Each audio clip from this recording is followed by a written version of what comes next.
warahmatullahi wabarakatuh. Waalaikumsalam warahmatullahi wabarakatuh. Ustaz, mohon izin Ustaz bergeser dari tema ini Ustaz. Ada yang menulis duluan di kolom YouTube ini Ustaz bertanya tafsir surat An-Nahl ayat 116, apakah dari ayat tersebut ini orang menyimpulkan bahwa ceramah itu pakai kacamata bid'ah, ceramah itu pakai mic juga bid'ah. Apakah tepat pengambilan istinbat dalil dari surat An-Nahl ayat 116 Ustaz? Jazakallah ya. 116 taib. Oke. ولا تقولوا لما تصف ألسنتكم الكذب هذا حلال وهذا حرام لتفتروا على الله الكذب إن الذين لا يفترون على الله الكذب لا يفلحون. Maksudnya yang ditanyakan apa, Pak?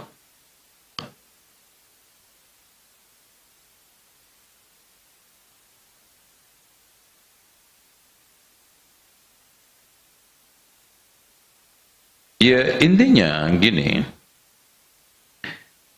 wala taqulu lima tasifu itu kaitannya halal haram, kaitannya agama. Makanya Imam Ibnu Katsir di sini mengatakan wa yadkhul fi hadza kullu man ibtada'a bid'atan laysa lahu fiha mustanadun syar'i. Nah kalau sekarang nggak ada kaitannya dengan urusan syariat, ya nggak bid'ah. Itulah Pak. Karena jelas kok Allah mengatakan hadza halal, ada berarti wala taqulu lima tasifu alsinatukumul kadzib halal haram. Kaitannya dengan syariat. Makanya di sini setiap bid'ah yang kaitannya dengan syariat maka ditolak. Dan tadi saya ketegaskan man ahdasa fi amrina sama man amila amalan laisa alaihi amruna. Amrun urusan Rasulullah, diutus ngurusin apa? Ngurusin dagang, ngurusin bisnis. Enggak. Rasulullah diutus untuk ngurusin syariah, ngurusi agama. Makanya yang dilarang itu kaitannya dengan din, kaitannya dengan syariat, kaitannya dengan apa yang telah dikatakan halal haram oleh syariat. Ya. Jadi kalau sekarang motor, mobil, dulunya unta, itu adalah antum a'lamu bi umuri dunyakum. Dunia. Di sini Rasulullah tidak pernah mengatakan antum a'lamu bi umuri dinikum, enggak. Urusan din ada aturannya, tapi dunia antum a'lamu bi umuri dunyakum. Masya Allah. Balaghatun Nabi. Ya. Bagaimana Rasulullah menyampaikan satu kalimat simple, singkat, tetapi menyasar, yaitu apa? Masalah dunia. Mungkin antum bikin ban motor biasanya bundar barangkali segi 8, ya tafadhol. Mungkin antum bikin ban motor anti ngantuk. Nah, itu kan. Dibikin segi 8, dung. Insya Allah nggak akan ngantuk. Bebas saja, fadhal. Antum bikin desain ban mobil, ban motor segi 9, enggak apa-apa. TV biasanya segi 4, bikin layar bundar, silakan. Wah, ini bid'ah, ini TV. Enggak apa-apa. Soal layar televisi bentuknya bundar yang biasanya kotak, silakan. antum a'lamu bi umuri dunyakum. Tapi kalau salat silahkan, antum a'lamu bi umuri dunyakum. Salat itu bukan umuri dunya, umurul akhirah, umurud din.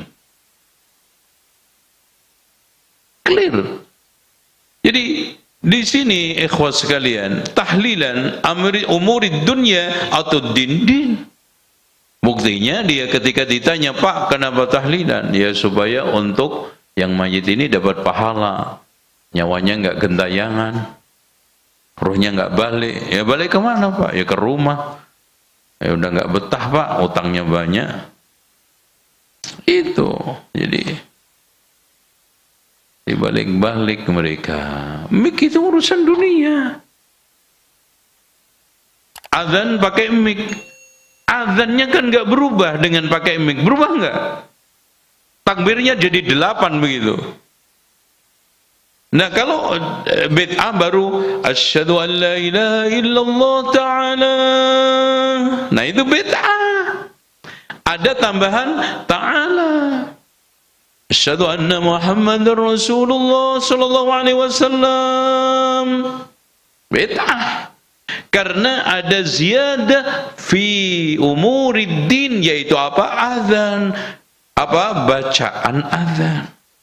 Sarananya secara umum hadis yang dari Abu Sa'id Al-Khudri, Rasulullah secara umum menyuruh untuk mengeraskan azan. Dalam hadisnya Rasulullah, farfa sautaka bitta'dzin, angkat suaramu ketika azan. Ya bisa dengan cara apa saja. Rasulullah tidak mempermasalahkan sarananya. Yang penting farfa' sautaka bitta'dzin. Kepada siapa? Abu Sa'id Al-Khudri. Tuh, ya. Masalah memilih pemimpin, masalah dunia atau agama? Ya stop. Nanti kita bahas bulan Maret. Silakan lanjut tanya. Oh, mantannya udah mendelik tadi.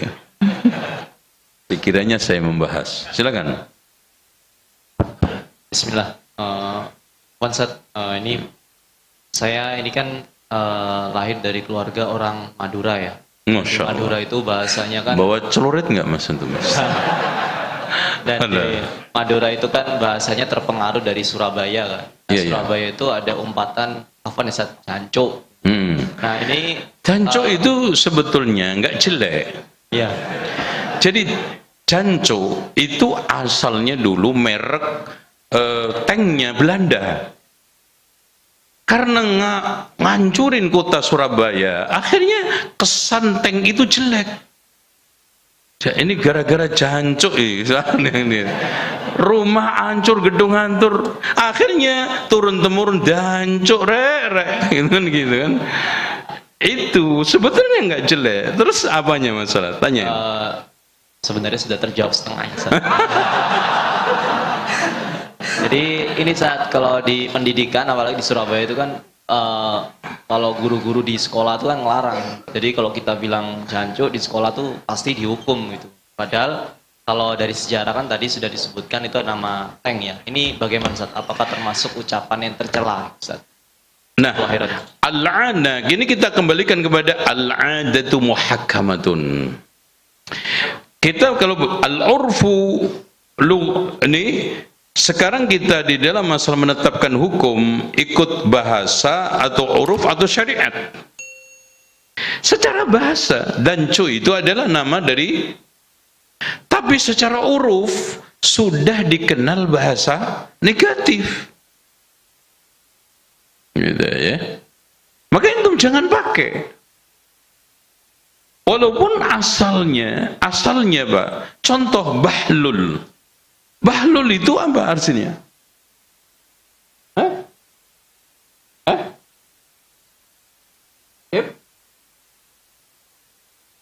Iya, bahlul itu laki-laki yang cerdasnya itu kelewat batas. Iya. Contoh aja khurafat. Khurafat itu aslinya apa? Rajulun orang yang memiliki keunikan dan keahlian yang sangat-sangat langka. Itu biasanya orang Arab mengenalnya adalah khurafi. Tapi sudah menjadi istilah mustalah. Ya, makanya boleh enggak kita menggunakan kalimat-kalimat yang sudah secara urfan itu dikenal jelek? Tidak boleh. Gitu ya. Paham? Jadi antum jangan meso, ngajar danco. Itu jangan. Karena sudah dikenal, semua orang Surabaya itu kenal. Oh, ini adalah kalimat negatif. Ya. Biasanya digunakan untuk meso. Meso itu apa? Untuk maki. Itu, ya. Contoh aja, buset. Buset itu baik atau enggak? Buset itu bahasa Arab. Idza waqa'atil waqi'atu laysa liwaq'atiha kadhiba khafidhur rafi'. Idza rujadil ardu raja wa bussatil jibalu bassa. Itu artinya bussatil, wah, buset. Dan gitu kan?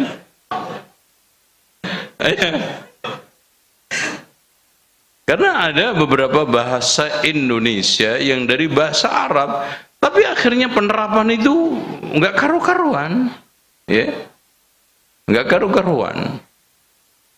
Contoh aja ridho jadi rela, kan gitu. Karena memang di lidah bahasa Jawa itu bot itu berubah menjadi l, waladhdallin. Ridho jadi rela, murtadho jadi murtolo, kan gitu. Itu bahasa. Baik. Lagi yang tanya, silakan. Iya, silakan.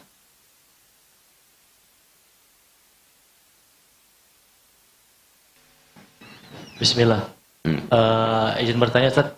Ini misalnya ada seorang Muslim, dia misalnya pernah melakukan syirkun akbar, syirik besar. Seperti kita ketahui kan, syirik besar itu kalau belum tobat dan dia mati bakal di neraka, ya. Seperti itu. Tapi dia misalnya matinya itu jihad fisabilillah gitu, Ustaz. Kakak beradik? Enggak, misalnya seorang Muslim misalnya gitu. Matinya jihad di medan perang. Misalnya, Ustaz. Ini misalnya. Non Muslim. Muslim. Ya, terus Muslim. Pertanyaannya terkait hadis Nabi, Tat, yughfaru li syahidi kullu dzambin illa dain, Tat. Misalnya dia pernah melakukan syirik besar, tapi dia belum tobat, Tat. Belum tobat dan meninggalnya dalam keadaan syahid gitu. Apakah dosa syirik besar itu diampuni? Inilah pentingnya di dalam memahami sunnah itu, kaidah di antara sekian kaidah, merangkai semua dalil yang terkait. Tidak bisa kita itu memahami sunnah parsial. Contoh, man massa dzakarahu falyatawadda. Siapa yang menyentuh kemaluannya hendaknya wudu. Ternyata ada hadis yang membolehkan, artinya tidak batal menyentuh kemaluan. Ini juga begitu. Tetap ayat Allah, innallaha la yaghfiru ayyushraka bihi wa yaghfiru ma duna.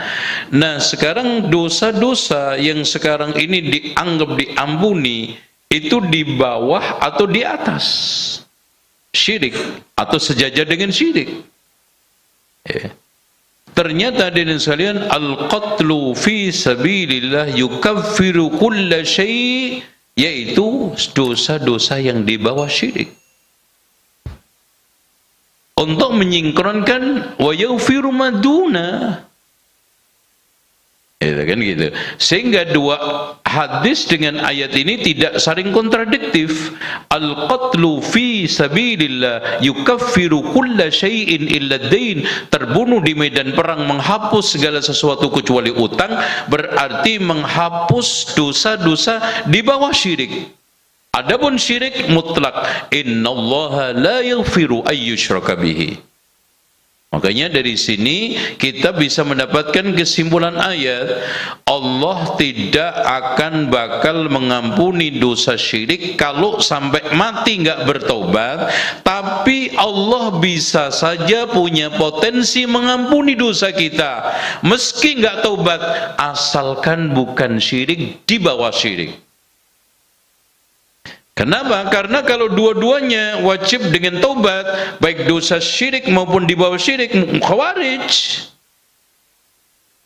Kalau kita mengatakan Allah tidak akan mengampuni dosa syirik dan dosa di bawah syirik kecuali dengan taubat, apa bedanya dengan khawarij? Berarti dosa besar termasuk ghibah nggak akan diampuni oleh Allah kecuali dengan taubat, mencuri, membunuh dan yang lainnya. Sementara Allah mengatakan wa yaghfiru ma duna dzalika liman yasha. Paham? Ada lagi? Ya. Masya Allah. Sekali-kali, wah, pakaiannya kuntul biru, balangan watu, maburo. Itu doanya untuk nunggu burung supaya padinya nggak dimakan burung. Kuntul biru, balangan watu, maburo. Ya. Itu mantra nunggu padi supaya tidak dimakan burung. Kita antum baca dan praktekkan, yakin tanaman nggak akan dimakan burung. Kuntul biru, balangan watu, maburo. Ini cuman kuntulnya putih ini ya. Silakan Mas. Masya Allah. Seragamnya beda sendiri. Oh ini ada yang putih, ada temannya itu belakang. Silakan Mas, pengantin baru, Masya Allah.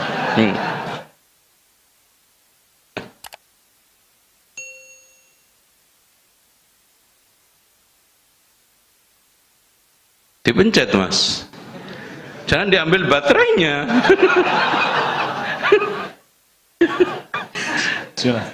Ya, silakan. Ini tentang hadis ini. Yang pertama tadi dari Yakub ibn Ibrahim. Kemudian ada simbol ha, kemudian berubah menjadi Adam. Yeah. Bagaimana terkait antara simbol ha tersebut dengan kemudian perubahan jalan dari sanad pertama kemudian ke sanad kedua, itu bagaimana Afwan itu? Ikhwas sekalian, Imam Al-Bukhari menyatukan dua riwayat ini sebetulnya berbeda, tidak sama. Melihat aslul hadis, tidak melihat teks hadis. Kan ujungnya yang satunya dari A'raj, yang satunya dari Syu'bah, ini dari Qatadah kan gitu. Cuman di sini disatukan oleh Imam Al-Bukhari karena di sini melihat aslul hadis, sama-sama menjelaskan tentang kaitannya iman. Tanda iman yang paling fenomenal adalah mendahulukan cinta Rasulullah di atas cinta orang tua, anak dan seluruh manusia. Namun bedanya di antara dua riwayat itu wa minan nasi ajma'in. Dan diturunkan juga oleh Imam Muslim dan Ibnu Khuzaimah, ditambah lagi wa ahlihi wa mali. Itu Mas ya. Bangun belum? Udah. Ada lagi? Oh iya, belakang, Masya Allah. Ini seragamnya hitam sendiri. Yang hitam-hitam itu bahaya Mas. Contohnya al-kalbul aswad syaiton, anjing hitam itu setan. Ya, silakan. Assalamualaikum Ustaz. Amin amin. Tadi Ustaz menyebutkan bahwasanya madah berpuji kepada Nabi SAW itu bukan termasuk cinta lah. Tanda cinta Rasulullah. Cinta. Lalu mengapa atau apa yang dilakukan oleh sahabat Hasan bin Thabit? Beliau membuat qasidah tentang syair-syair tentang cinta pada Rasulullah SAW. Mungkin mereka-mereka yang membuat qasidah atau pujian kepada Rasulullah SAW itu mengikuti sunnah atau perilaku oleh Hasan bin Thabit radhiyallahu anhu. Begitu Ustaz. Jazakumullah khairan. Ikhwas sekalian, qasidah yang dibuat oleh Hasan ibnu Zaid itu sama sekali bukan pujian menurut paham sekarang. Itu hanya memaknai sifat-sifat yang hakiki yang ada disebutkan oleh Allah dan Rasulnya di dalam hadis. Contoh, ketika Allah mengatakan laqad ja'akum rasulun min anfusikum azizun 'alaihi ma 'anittum harisun 'alaikum bil mu'minina raufur rahim. Sama bobotnya dengan Hasan ibnu Atiyah, ini Hasan ibnu Zaid. Ini iya, nama Hasan ibnu Thabit. Tapi kalau sekarang antum coba bandingkan dengan pujian, murni pujian, tidak menyampaikan keutamaan kecuali berbalut dengan berbagai macam hulu. Sementara Rasulullah mengatakan la tanziluni fawqa manzilatin anzalani Allah Ta'ala. Jangan kau tempatkan aku dalam kedudukan di luar kedudukan yang Allah telah dudukkan, yaitu Abdullah wa Rasuluh. Abdun la yu'bad, hamba tidak disembah, wa Rasulun la yukadzab, dan yang dilakukan oleh Hasan bin Thabit tidak lepas abdun la yukadzab, la yu'bad, hamba tidak sampai pada disembah, wa Rasulun la yukadzab, bahkan setara dengan tetap qul innama ana basharun mithlukum yuha ilayya. Kalau sekarang kita ambil tadi, ya akramal khalqi ma liman aludhu bihi siwaka inda hululil hadisil amimi. Wahai makhluk yang paling mulia, kepada siapa lagi aku berlindung ketika musibah menimpa kami kalau tidak melalui perantaraan engkau. Wa inna min judika dunya wa dharrataha wa min ulumika ilmul lawhi wal qalami. Sesungguhnya sebagian dari kedermawananmu adalah pemberian setara dunia akhirat, dan sebagian daripada ilmumu setara dengan ilmu lauhul mahfud. Wal qalam, dan qalam. Yang Allah, yang Rasulullah katakan ketika menciptakan qalam apa? Uktub maqadira kulla syai'in. Masya Allah. Sementara Rasulullah mengatakan sendiri, ana basharun mithlukum ansa kama tansaun. Aku itu seperti manusia, seperti kalian. Ana itu manusia, seperti kalian. Lupa seperti kalian lupa. Itu. Terus apa lagi? Itu. Illam takun akhidan yawmal ma'adi yadi fadlan wa illa faqul ya zallatal qadami. No, kan itu. Ya Rasulullah, andaikan kau tidak menarik tanganku nanti di akhirat, aduhai pasti kepleset kakiku ini ke neraka. Itu. Terus yang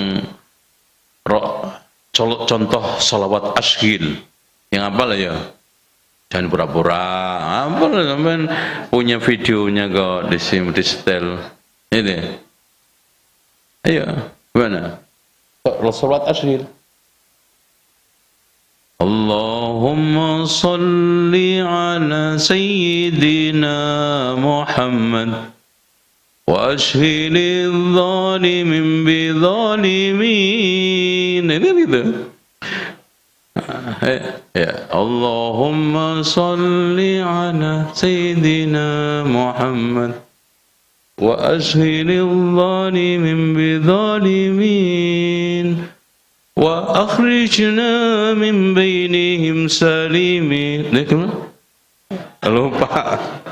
Itu dulu anak yang bikin itu. Tenang. Hak ciptanya di tangan saya itu. Coba. Ada makna yang lurus, tapi mereka sibuk dengan nyanyiannya, sibuk dengan lagunya. Dan bahkan melupakan tanda utama cinta, yaitu apa? Mengikuti Rasulullah. Qul in kuntum tuhibbunallaha. Tanda cinta Allah aja, Pak. Bukan ditandai dengan lain. Qul in kuntum tuhibbunallaha fattabi'uni. Bukan apa? Bukan apa? Imdahni. Puji saya tidak. Fattabi'uni. Tuh. Gimana, Mas? Terima enggak? Jangan pura-pura loh, harus tulus. Jobon jeru. Ya. Ada lagi? Nih, silakan antum. Langsung aja.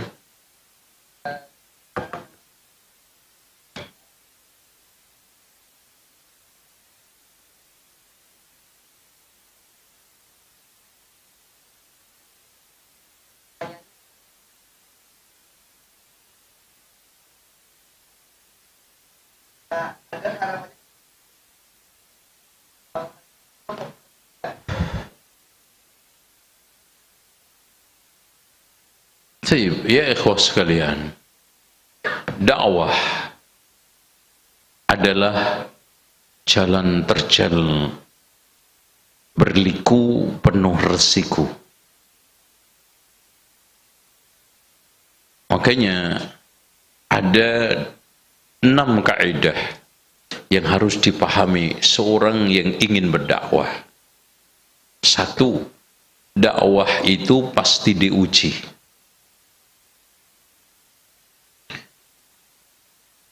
Dan ujian itu innal mujrimina, ini di mana?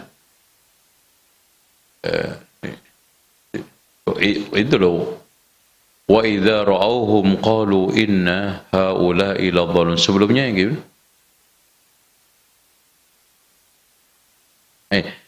Innal ladzina ajramu kanu minal ladzina amanu yadhakun. Lihat, Masya Allah.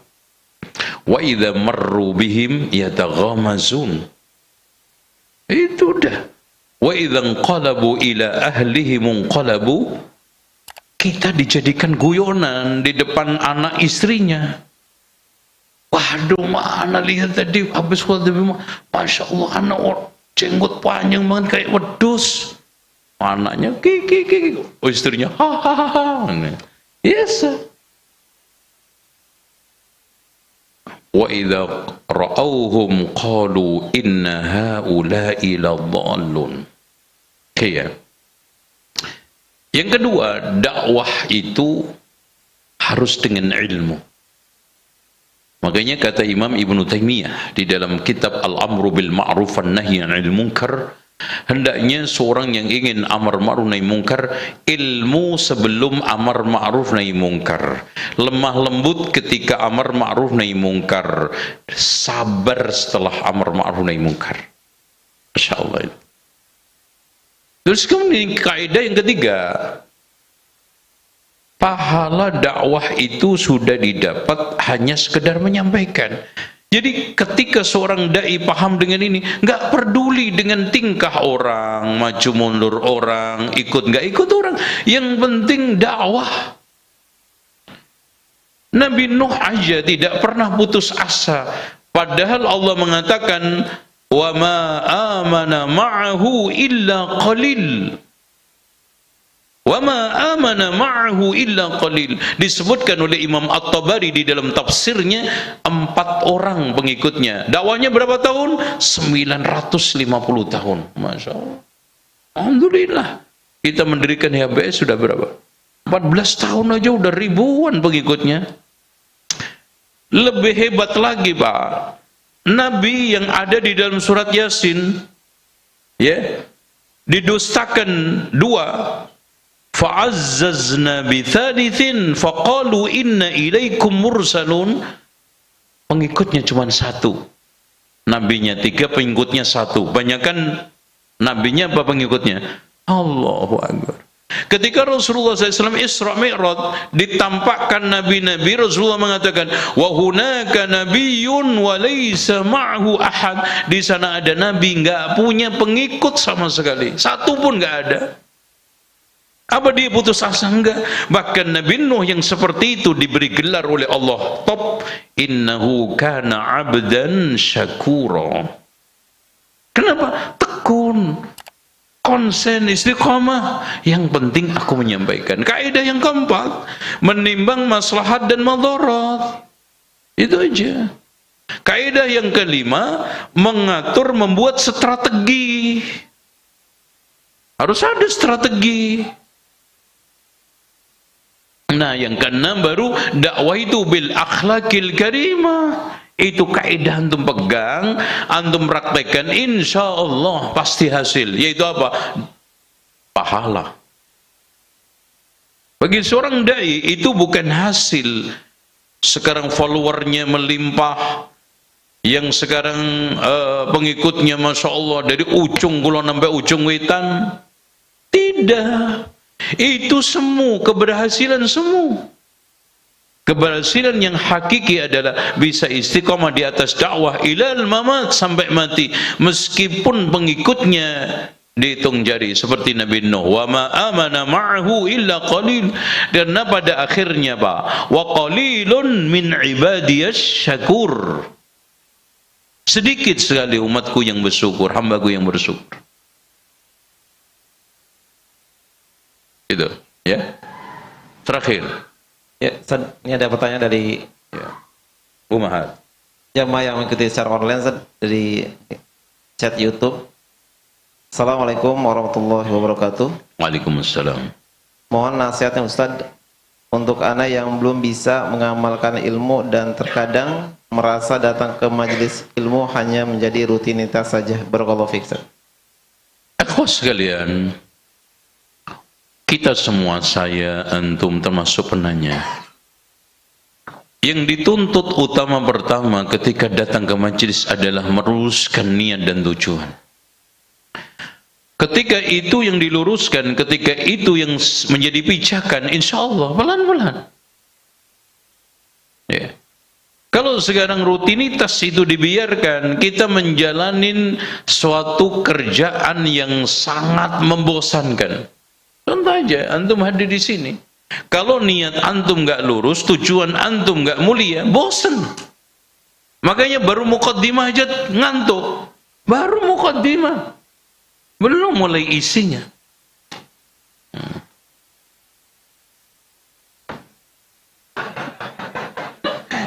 Sampai nyungsep loh, Pak. Ya Allah. Padahal yang ngisi itu diusahakan sampai ini. Apalagi ibu-ibu, masya Allah, cadarnya mencong sono, menceng sini, nggak berasa, saking khusyuknya, khusyuk tidurnya maksudnya. Itu ya, meluruskan niat. Kenapa? Karena kalau antum sekarang salah niat, tidak lempeng tujuan, antum menjalani rutinitas yang membosankan banget. Tapi kalau duduk antum cari ilmu, tujuannya man salaka tariqan yaltamis fihi ilman sahalallahu lahu bihi tariqan ilal jannah. Kemudian untuk menghilangkan kebodohan ini itu satu dua, antum insya Allah akan diilhami oleh Allah pelan-pelan mempraktekkan. Iya. Ada keinginan untuk mempraktekkan. Jadi makanya katanya Sufyan Ats-Tsauri, ma'alastu syai'an asyadda min niyyati li'annaha tataqallab. Tidak ada sesuatu yang paling sulit aku perbaiki ketimbang niatku, karena berubah-ubah. Oh ya, saya kira itu ya. Ada lagi? Satu lagi. Iya, nggak apa-apa di luar tema. Yang penting jangan di luar masjid. Ya. Assalamualaikum warahmatullahi wabarakatuh. Izin bertanya Ustaz, maaf di luar tema. Pada saat khotib Jumat berdoa pada khutbah kedua, bagaimana sikap makmum Ustaz? Apakah mengaminkan dengan suara jahar, sir, atau diam saja? Syukran Ustaz. As-sahih, kita itu diam. Karena sebetulnya imam itu mewakili seluruh jamaah. Dia ketika berdoa itu sudah otomatis. Makanya dia juga tidak dianjurkan untuk menengadahkan tangan, tetapi mengunjukkan jari seperti yang telah diriwayatkan di dalam Sahih Muslim. Ya. Terus kemudian apa yang dilakukan oleh para jamaah ketika dia berzikir? Karena seorang mukmin itu yadhkurunallaha qiyaman wa qu'udan wa 'ala junubihim yatafakkarun. Secara umum seperti itu. Ya. Jadi jangan membuat gaduh. Amin. Kadang-kadang dipakai alat untuk orang yang sudah enggak betah dengar khotib. Amin. Amin. Itu kenceng. Itu untuk nyindir khotibnya kelamaan udah begitu antuk semua, bosan. Akhirnya apa? Buat nyindir. Langsung ketika Allahumma amin. Ada yang kadang-kadang min. Itu. Dibuat untuk apa? Mainan. Nasallahu alaihi. Pernah saya khutbah digituin, Pak. Masya Allah. Aduh. Pokoknya anak udah nggak mau balik lagi ke masjid itu. Udah kapok seumur hidup. Oh, rame anak-anaknya, khutbah nggak dengar, giliran lama dikit, oh teriak sampai ketika waladhdallin itu aminnya aneh, itu. Terus baca panjang sedikit, itu langsung gusar. Subhanallah ya. Jadi kondisi umat yang sangat tidak kita temukan, ya, ahwaluhum ad-diniyah fi zamanin Nabi fi salafin as-salih. Ya Mas ya. Cukup. Demikian, silakan pulang Pak, enggak apa-apa. Udah habis kan makanannya? Apa? Mana? Oh, ini paling akhir. Langsung aja.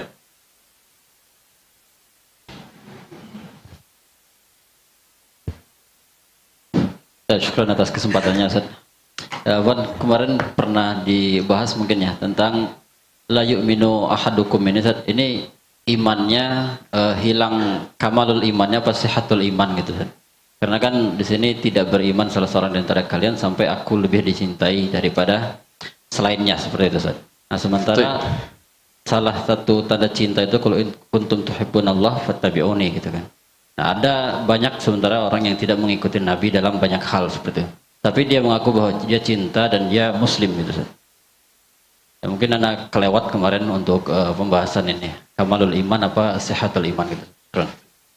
Ikhwas sekalian, aslinya la yu'minu ahadukum di sini imanan kamilah. Bukan imanan sahihah.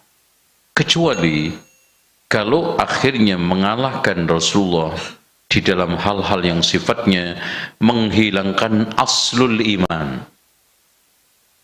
Ya. Kalau mengalahkan Rasulullah SAW, taqdimu umuri al-walid wal-walad, seperti Sa'd bin Abi Waqqas disuruh untuk murtad sampai mogok, nggak mau makan. Ini aslul iman. Kalau dia sampai mengikuti aslul iman. Gitu. Tapi dia setelah kondisi 3 harinya hampir pingsan, Sa'd bin Abi Waqqas bersuara tegas di telinga ibunya, ibunda, andaikan ibunda punya nyawa 100 bisa keluar masuk, hidup mati, aku tetap tidak meninggalkan agama Muhammad sallallahu alaihi wasallam. Langsung ibunya melek, langsung makan aja, mati bener gini. Kan gitu. Aslul iman itu. Tapi ada yang sekarang kamal. Masalah penegakan sunnah-sunnah yang sifatnya al-wajibat wal mandubat. Contoh sekarang ini dia masalah al-wajibat, tidak sholat jamaah ke masjid, kamalul iman. Walaupun di antara para ulama seperti Ibnu Hazm mengatakan sihah, tapi itu kamal dan seterusnya, ya. Apalagi masalah mandubat, hal-hal yang disebut nafilah, maka itu termasuk kesempurnaan. Wala yazalul abdu yataqarrabu ilayya bin nawafil hatta uhibbahu. Mahabbatullah kaitannya dengan kamalul iman. Wallahu a'lam bishawab. Demikian, subhanakallahumma wa bihamdika asyhadu an la ilaha illa anta astaghfiruka wa atubu ilaik. Wa sallallahu ala Muhammadin wa ala ali Muhammad walhamdulillahi rabbil alamin. Wassalamu alaikum warahmatullahi wabarakatuh.